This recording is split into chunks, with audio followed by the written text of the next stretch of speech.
آپ تو میری جان ہی نکال دیتی ہیں۔ حنین کچھ لمحے بول نہ پائی،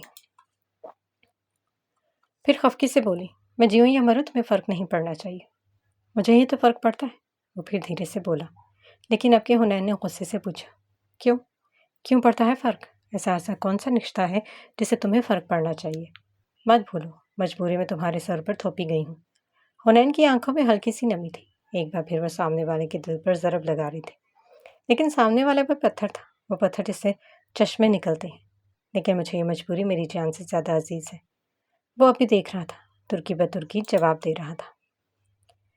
اب کہ حنین اس کے جواب سے تپ گئی تھی، وہ اٹھ کر جانے لگی کہ ایڈم نے اس کا ہاتھ پکڑ لیا۔ وہ تو اس کی ہمت دیکھ کر دنگ رہ گئی، پھر اپنی نازک کلائی کو دیکھا جو ایڈم کے مضبوط ہاتھ میں تھی۔ بیٹھ جائیں۔ اس سے پہلے حنین کچھ کہتی ایڈم پھر سے بولا، ورنہ پکڑ کر بٹھا دوں گا۔ حنین خاموشی سے بیٹھ گئی۔ وہ ایسا کر بھی سکتا تھا، اور اب وہ اس کے بولنے کا انتظار کرنے لگی۔ چند ایک لمحے بعد ایڈم نے پوچھا، کل ایسا کیا ہوا تھا جس کی وجہ سے آپ نے یہ حرکت کی؟ وہ حنین کے بھیگنے کے بارے میں جان گیا تھا، وہ اب نرمی سے پوچھ رہا تھا، ایسا بھی کیا ہو گیا تھا؟ بتائیں مجھے، تم جانتے ہو مجھے کیا تکلیف ہے۔ اب کہ حنین نے اپنا چہرہ جھکا لیا تھا، لہجہ بھی بھیگ رہا تھا۔